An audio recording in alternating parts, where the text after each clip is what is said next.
ये कहानी है विजयनगर में रहने वाले रामू नाम के लड़के की। रामू रोज सुबह जंगल में जाकर लकड़ियां तोड़कर लाता और फिर उन्हें बेचकर अपने अंधे माँ बाप का पेट पालता।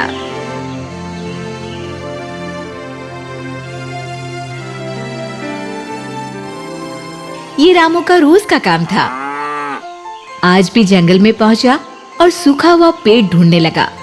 बहुत देर ढूंढने के बाद उसकी नजर एक बड़े से पेड़ पर गई।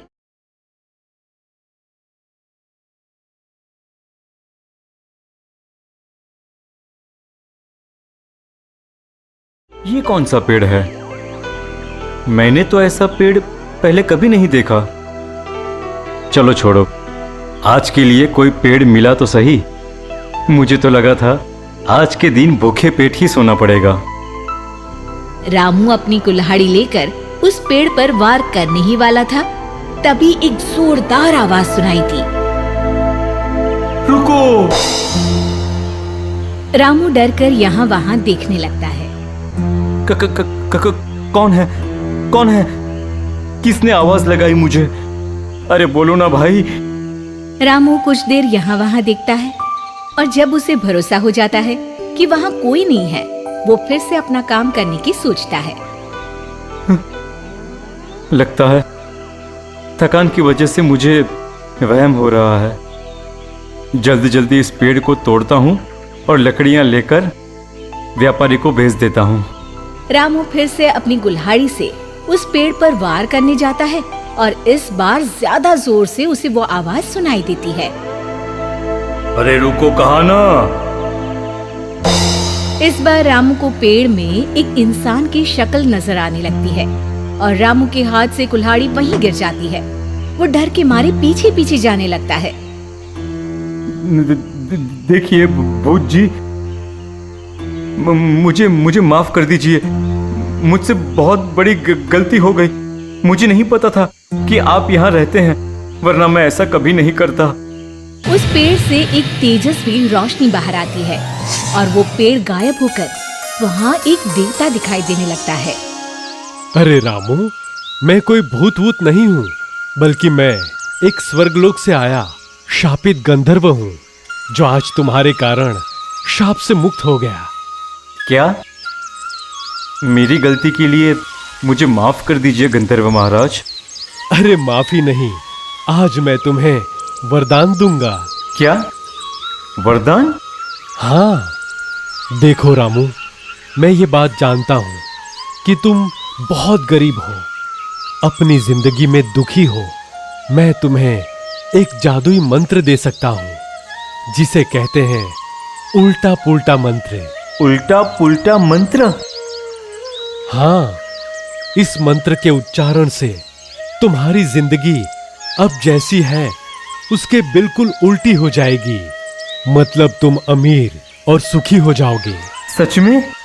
हाँ, 100% सच। मैं तुम्हें ये मंत्र जरूर बताऊंगा रामू, लेकिन उससे पहले मैं तुम्हें एक बात बता दूं। तुम इस मंत्र का उच्चारण सिर्फ एक बार ही कर सकते हो। अगर तुमने गलती से भी इस मंत्र का उच्चारण दूसरी बार किया तो जो है उसका फिर से बिल्कुल उल्टा हो जाएगा। ये ध्यान रखना। मैं इस बात को ध्यान में रखूंगा गंधर्व महाराज। गंधर्व महाराज रामू के कान में वो मंत्र बताते हैं। ध्यान में रखना रामू, इस मंत्र का उच्चारण मन में केवल एक ही बार करना, वरना फिर से सब उल्टा हो जाएगा। इतना कहकर गंधर्व महाराज वहाँ से गायब हो जाते हैं और रामू सोचने लगता है। क्या सच में ये मंत्र मेरी गरीबी और दुख को दूर करेगा? सोचना क्या है, अभी के अभी मंत्र का उच्चारण कर लेता हूँ। नेक काम में देरी क्यों? रामू आंख बंद करके मंत्र का उच्चारण करता है और आंख खोलता है, तभी सब कुछ जैसा था वैसा ही है। ये देखकर उदास हो जाता है। लगता है गंधर्व महाराज उल्लू बना गए। छोड़ो, शाम होने को है। जल्दी जल्दी घर के लिए निकलता हूँ। लगता है आज तो भूखे पेट ही सोना पड़ेगा। रामू अपनी कुल्हाड़ी उठाने जाता है, लेकिन वो देखता है कि वो जमीन में फंसी हुई है। रामू ताकत लगाकर उसे बाहर निकालता है तो कुल्हाड़ी के साथ साथ एक संदूक भी जमीन के ऊपर आती है। अरे ये क्या, इतनी बड़ी संदूक यहाँ जमीन के अंदर? खोल कर देखता हूँ। रामू उस संदूक को खोलता है तो उसमें सोने के सिक्के और हीरे जवाहरात देखकर हैरान हो जाता है। इतना सारा सोना! तभी रामू को गंधर्व महाराज की बात याद आती है कि मंत्र के उच्चारण के बाद तुम्हारी दुखी जिंदगी सुखी हो जाएगी। लगता है गंधर्व महाराज ने कही हुई बात सच हो रही है। इतने सोने के साथ तो मुझे पूरी जिंदगी काम करने की जरूरत नहीं पड़ेगी। आपके उल्टा पुल्टा मंत्र के लिए आपका शुक्रिया गंधर्व महाराज। रामू उस संदूक को बंद करता है और उसे उठाकर अपने घर ले आ रहा है। तभी रास्ते में उसे एक बड़ा सा सांप दिखाई देता है। उससे जान बचाकर रामू भागने लगता है। रास्ते में एक बड़े पत्थर से ठेस लगकर उसका संदूक उससे हाथ से फिसल जाता है और उसके माँ और बाबा को लगता है। वो चोट खाकर नीचे गिर जाते हैं। रामू भागकर उनकी तरफ जाता है।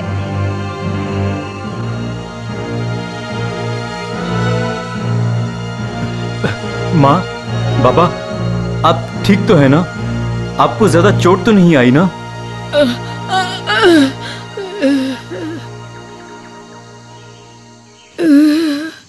हाँ बेटा, हम लोग बिल्कुल ठीक है। बल्कि मैं तो तुम्हें देख भी पा रही हूँ। क्या?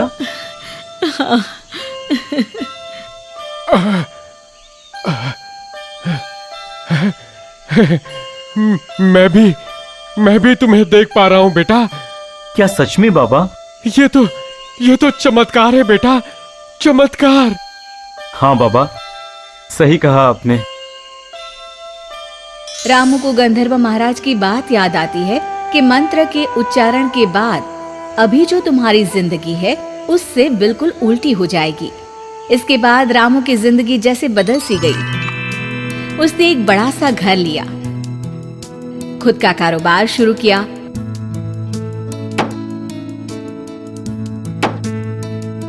एक बहुत खूबसूरत लड़की मेघाली से उसकी शादी हुई। मेघाली रामू के माँ बाप का सगे माँ बाप की तरह ख्याल रखती थी। गंधर्व महाराज के उल्टा पुल्टा मंत्र की जय। लेकिन इतना सब मिलने के बाद अब रामू का लालच बढ़ने लगा। क्या हुआ रामू बेटा? बहुत परेशान दिखाई दे रहे हो। मेरी अमीरी भी कोई अमीरी है? कितने लोगों के पास तो मुझसे कई गुना ज्यादा पैसा है, बंगले हैं और गाड़ियां हैं। सही मायने में ये लोग खुश हैं।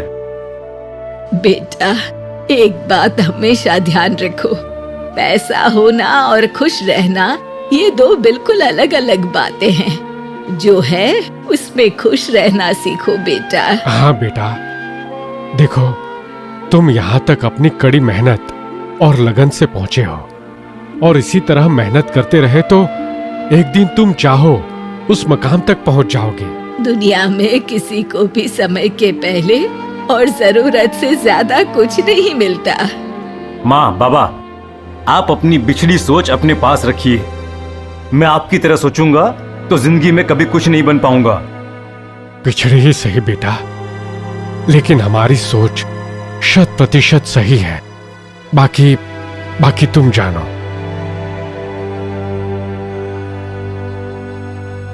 मैं यहां तक अपनी मेहनत से नहीं बल्कि उल्टा पुल्टा मंत्र से पहुंचा हूं और मुझे लगता है वही मेरी समस्या का समाधान भी है।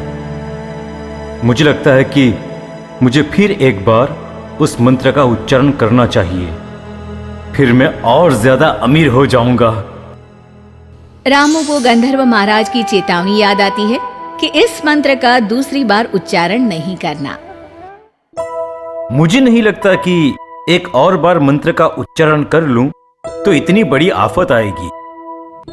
रामू आंखें बंद करके मन में उल्टा पुल्टा मंत्र फिर से उच्चारण करने लगता है और जब आंखें खोलता है तब खुद को फिर से अपने पुराने लकड़हारे की हालत में जंगल में पाता है। अरे मैं यहाँ कहाँ आ गया? मेरा बंगला, गाड़ी, सब सब कहाँ चला गया? गंधर्व महाराज की चेतावनी रामू को फिर से याद आती है और इस बार रामू हर पेड़ में गंधर्व महाराज को ढूंढने लगता है। गंधर्व महाराज, मुझसे गलती हो गई। ऐसा फिर से कभी नहीं होगा। मुझे फिर से सुखी बना दीजिए महाराज। वो मंत्र क्या था? रामू उस मंत्र को याद करने की कोशिश करता है, लेकिन उसे वो याद नहीं आ रहा। आखिर में वो अपनी हालत पर फूट फूट कर रोने लगता है। क्या था वो मंत्र? ओम उल्टाए, नहीं, ओम पलटाए था। अरे क्या था गंधर्व महाराज में? क्या था मंत्र? इस कहानी से हमें सीख मिलती है कि लालच बहुत बुरी बला है। मायापुरी नाम के गांव में बलदेव नाम का एक बहुत ही होनहार युवक था, जो अक्सर गांव वालों की मदद किया करता था। ये रहे काका आपकी सब्जियां और ये रहे खुले पैसे। अरे बेटा, कुछ पैसे तू भी रख ले, तेरे काम आएंगे। नहीं काका, जितना कमाता हूँ मैं उसी में खुश हूँ। आपके ही काम आएंगे ये पैसे। कुछ महीनों बाद गांव में लगातार 3 दिनों से बरसात हो रही थी। सारा गांव परेशान था। बलदेव अभी भी गांव वालों की मदद कर रहा था। अरे मौसी, मेरा हाथ पकड़ लो, मैं तुम्हें सुरक्षित जगह छोड़ दूंगा। 4 दिन हो गए और बारिश रुकने का नाम ही नहीं ले रही थी। अचानक आंधी तूफान आने लगा। हे भगवान, हमें बचा ले। एक घर में एक औरत फंस चुकी थी। घर में पानी भरने लगा था। कोई भी गांव वाला उसकी मदद को आगे नहीं आ रहा था। लेकिन तभी बलदेव सामने आया। उसने एक टूटे हुए लकड़ी के दरवाजे को नाव बना ली और एक दूसरी लड़की की मदद से वो नाव चलाने लगा। बच्चों, मुझे कोई बचाओ। बलदेव ने उस बूढ़ी औरत को बचा लिया। जुग जुग जियो बेटा, किसी ने मेरी मदद नहीं की, बस एक तुम ही मेरी मदद करने आए। भगवान करे तुम्हारी झोली हमेशा भरी रहे। जब बलदेव उस बूढ़ी औरत को सुरक्षित उसी जमीन पर छोड़ रहा था, तो उस बूढ़ी औरत ने बलदेव को रोक लिया। रुको बेटा, ये लो। ये क्या है? ये जादुई पत्थर है। ये तुम्हारी किस्मत बदल देगा, तुम्हारी हर इच्छा पूरी करेगा। खुश रहो, हमेशा खुश रहो। इतना बोलकर वो बूढ़ी औरत गायब हो गई। बलदेव दंग रह गया कि वो बूढ़ी औरत गई कहाँ। उसे लगा कि ये सब एक सपना था, पर उसके हाथ में वो जादुई पत्थर अभी भी था। अगले कुछ दिनों में सारा पानी खाली हो गया। बलदेव और सभी गांव वाले अपने घर लौट गए। बलदेव अब भी उस पत्थर और उस बूढ़ी औरत के बारे में सोच रहा था। वो पत्थर को अच्छे से देख रहा था। आखिर इस पत्थर में ऐसा है क्या? और वो बुढ़ी औरत कहाँ गई? तभी बलदेव को लड्डुओं की सुगंध आने लगी। लगता है कोई मोतीचूर के लड्डू बना रहा है। काश कुछ मुझे भी मिल जाते। और बस अगले ही पल उसके दरवाजे पर खटखट हुई और एक छोटी बच्ची लड्डू लेकर आई। ये लड्डू मम्मी ने तुम्हारे लिए भेजा है। बोला है कि ये तुम्हें बहुत पसंद है। ये लो, खा लो। लड्डू देखकर बलदेव खुश हो गया। उसने बिना ज्यादा कुछ पूछे लड्डू खाना शुरू कर दिया और वो छोटी बच्ची वहाँ से चली गई। अरे छुटकी! पर वो बच्ची वहाँ से जा चुकी है। मैं तो पूछना ही भूल गया कि लड्डू भेजा किसने है। अगली बार पूछ लूंगा। अगले दिन बलदेव ने दूसरे बच्चों से पूछा। एक 8-9 साल की बच्ची है, गोल मटोल, जिसकी आंखें नीली है। कौन है वो? ऐसी तो कोई बच्ची इस गांव में नहीं है। शायद तुम्हें पता नहीं होगा। बलदेव ने बच्ची के बारे में कई और लोगों से पता किया, पर किसी को भी उस बच्ची के बारे में कुछ पता नहीं था। कुछ महीने बीत गए। इस किस्से को बलदेव भूल चुका था। अचानक एक दिन बलदेव की नजर वापस इस पत्थर पर पड़ी। उस औरत ने बोला था कि ये जादुई पत्थर है, पर क्या जादू है इसमें? तभी उसके घर उसके पड़ोसी काका रोते हुए आए।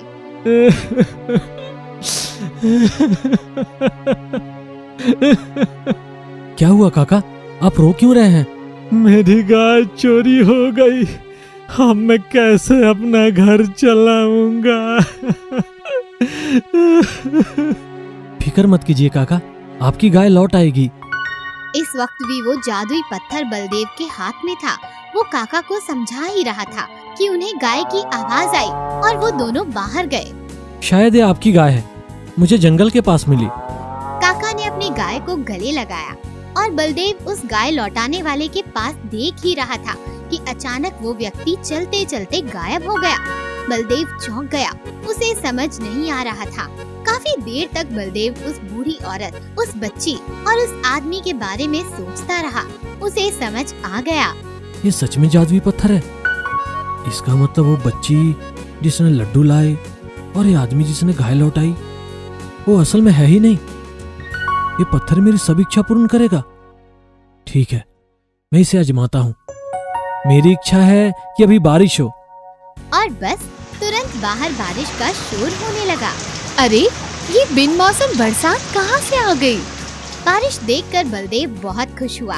अब से बलदेव उस पत्थर से हर वो चीज मांगने लगा जो उसे चाहिए थी, जैसे खाना, कपड़े, पैसे। हमेशा कोई अलग बंदा आकर बलदेव को उसकी इच्छा की चीज दे जाया करता था। बलदेव की बदली शोहरत गांव के सेठ के आंखों में खटकने लगी। उसने ठान लिया था कि वो बलदेव का राज पता लगा कर ही रहेगा। इसीलिए एक दिन वो बलदेव के घर की खिड़की से झांकने लगा। मुझे पान खाना है। और तभी दरवाजे से एक पान वाला पान लेकर आया और उसने बलदेव को पान दिया। ये देखकर सेठ भी दंग रह गया। जब सेठ ने गौर से देखा तो बलदेव के हाथों का जादुई पत्थर चमक रहा था। हो ना हो, ये जादुई पत्थर का ही कमाल है। इस रात जब बलदेव अपने बिस्तर पर सोया तो सेठ ने वो जादुई पत्थर चुरा लिया। सेठ उस जादुई पत्थर को अपने घर ले गया और उसने अपनी पहली इच्छा मांगी। मुझे बहुत सारा सोना चाहिए। तभी सेठ को दरवाजे से खूबसूरत औरत एक घड़े में सोने के सिक्के लेकर आई। उस औरत ने सिक्कों का घड़ा सेठ के सामने रखा। सेठ की आंखें फटी की फटी रह गईं। लेकिन जैसे ही सेठ ने उस घड़े को छुआ तो सोना सांप में बदल गया और वो सांप सेठ के पीछे पड़ गया। बचाओ, बचाओ, मुझे बचाओ, बचाओ। सेठ गांव भर यहाँ वहाँ भागता रहा और सांप उसका पीछा करता रहा। अंत में सेठ बलदेव के पास आया और उसने पैर पकड़ लिए। सेठ ने अपनी चोरी कबूल की और वो पत्थर बलदेव को दे दिया। भाई, भाई मुझे माफ कर दो, मुझे इस सांप से बचाओ भाई। कौन सा सांप? कैसा सांप? जैसे ही वो पत्थर बलदेव के हाथ आया वो सांप गायब हो गया था। तब एक बात दोनों को समझ आ गई कि वो जादुई पत्थर सिर्फ और सिर्फ बलदेव के लिए ही काम करता है और इसका कारण था बलदेव की अच्छाई। उसने अब तक पत्थर से जो भी मांगा था उससे उसने लोगों का भला ही किया था। इसीलिए तो कहते हैं, कर भला तो हो भला।